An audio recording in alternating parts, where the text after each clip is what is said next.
What are your thoughts though on starting a war with Iran? Do you think that we are moving that way? That it's likely? Yeah, maybe not real soon. I think we'll know that maybe we're getting close to it if we start hearing a lot of noise again about the Iranian threat, or maybe they do have a secret nuclear program. Right now, of course, Trump has invested himself in the obliteration story, and the Israelis, by and large, are going along with it. And I think that tells you that they don't have any immediate plans. They're not trying to kind of build up a justification for a war. I think, I may be wrong, but that when they're ready, and I think they're just not ready now, again, because it's going to take time for them to build up their stockpiles of air defense, interceptors again.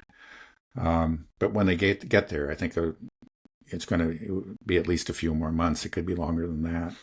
But It could happen. do you think that Trump is like committed himself to this war, he's committed to Israel, and that he will do this for Israel?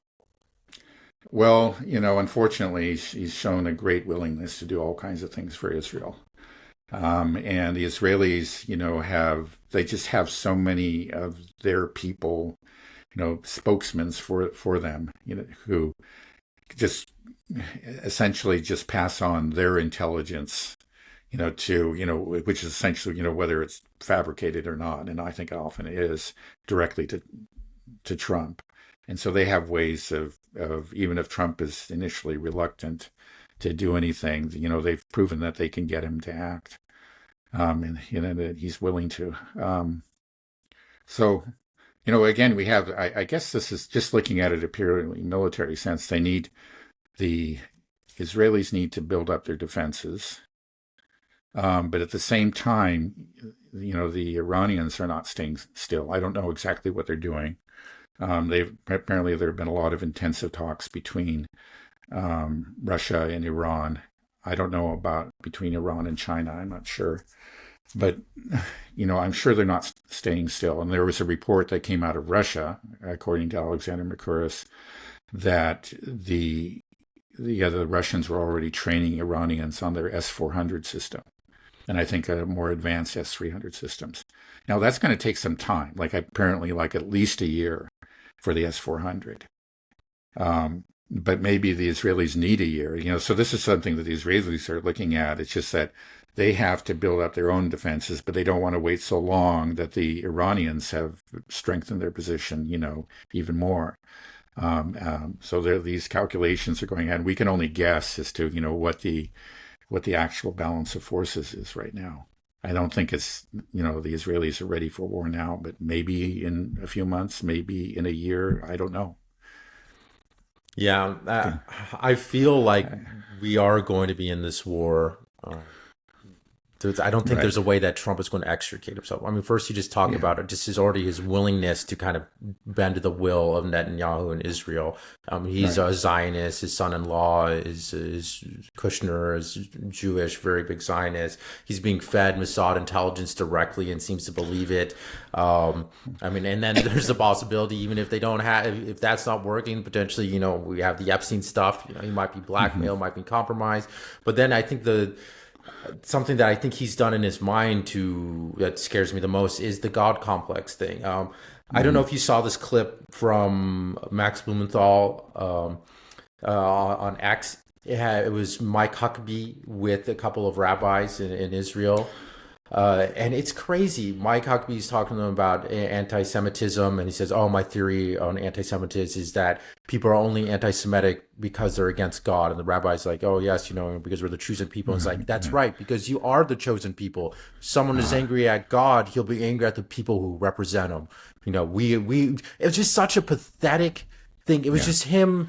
Just you're the ambassador. You're representing the United States, and here he's just like Yeah. deferring to these rabbis, like, you are Right. the chosen people. You are in a chosen place in the chosen land, and we're here to serve you.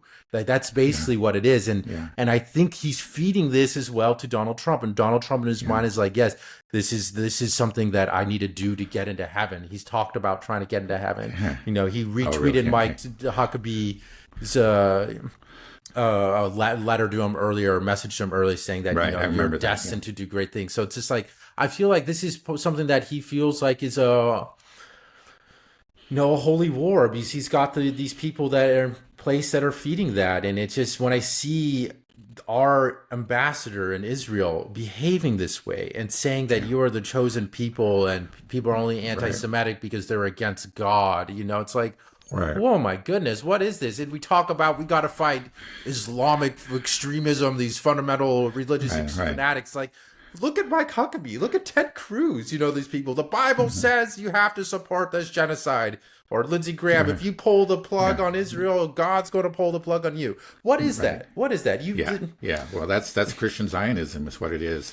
Again, I wouldn't call Trump a Christian Zionist, but he's obviously a Zionist, and he's surrounded by both Christian Zionists and Jewish Zionists.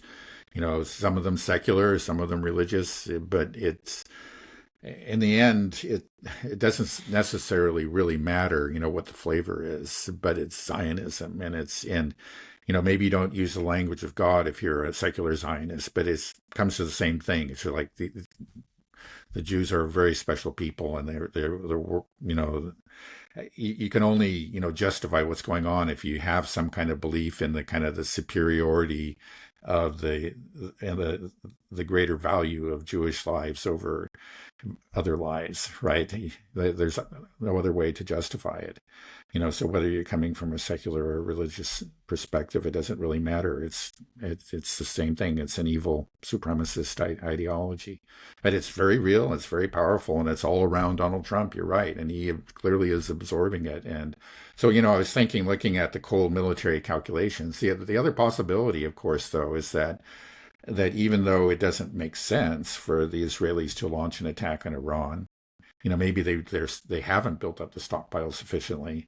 They might just, Netanyahu, because again he's in a tight spot, might just do it. This is something that we've talked about before. It helped him earlier. It was, I don't think it should have been, but it was actually quite popular within Israel what he did. By and large, because I think partly just because of the control of the Israeli media, the very stringent military censorship. Again, I read this leftist magazine that or newspaper, Haaretz, and they can be very, very critical, of what's going on in Gaza, and they do show real. Many of the writers, not all of them, but many of them showed genuine sympathy and for the Palestinians there. But with almost no exceptions, they were all on board and kind of tended to applaud Netanyahu for his attack on Iran. I think they had been convinced that Iran was this great enemy, and they just anything that you could do against Iran was right and justified, and it was a great victory for Netanyahu in spite of the damage that they suffered. So it just again, he benefited from that attack, and if he finds himself like if his coalition is about to break up, he's going to be thrown out of office, which could mean jail for him. He could launch another attack on Iran, even and just assume that the Americans are going to bail him out. If Israel does this and then Trump comes in and says, all right, now we're going to save Israel and commits our troops and goes to war, is it more difficult to impeach a president that has started that process? Like, can we end it? Like, we as a people, that if we're all against this and nobody wants this war, you didn't go through Congress, Yeah. we just bomb people. Is that something that could get him out of office? It should. Unfortunately, it seems like presidents are never impeached or threatened with impeach over, acts of war. And of course, the Constitution has become a dead letter in that regard. It's supposed to be, of course, Congress that declares war, but that just has ceased to have any meaning, ever since really World War II. So you think that that Trump could get the United States into this war, even though there is no support Yeah. amongst the people, that he Well, could just yeah. start this? Well, we know what he did last time. It's hard to say. Again, it's like the Israelis would go in first, I would think. But it's just that he may be very reluctant to become involved, but at the same time, he can't. He just may not be able to, watch Israel start to lose. to get to that point where it looks like they're actually going to lose a war. So he just may feel like he's impelled to become involved in a big way. Now, I think he would try to keep. I think he does have a real allergy against troops, boots on the ground, so called. So he would try to keep it an air war, keep the American involvement to the air. But again, it could lead to all kinds of things. There still are many military bases in the area, and the Iranians actually demonstrated that they could hit them with great accuracy, even there, just a couple of months ago. It turned out, the Americans denied any damage was done, but in fact, even with the Iranian warning, quite a bit of damage was done to one of those bases. So, it'll. He might just take us into it, and there's one thing, actually, a little bit of news which you could say is good, but might also be alarming, is that the Americans were supposed to begin a withdrawal from Iraq this fall. But they announced that like 2 bases were going to close ahead of time. I say that's good. The Americans should get out of Iraq, from the Iraqi perspective. But maybe that's because they're preparing for the next war and they understand that these are just, juicy targets for the Iranians. Right. So we may see more of that. Base closures in the area, may not actually be a sign of impending peace, but rather a sign of impending war. Right. Yeah, I feel like the goal for Israel is to get some American casualties in this next exchange, because that's what he needs to bring America into this war. And it's kind of the way that this war is being fought is just absurd. Israel strikes Iran, there's a barrage, and then all of a sudden, they call for Daddy America to come save them.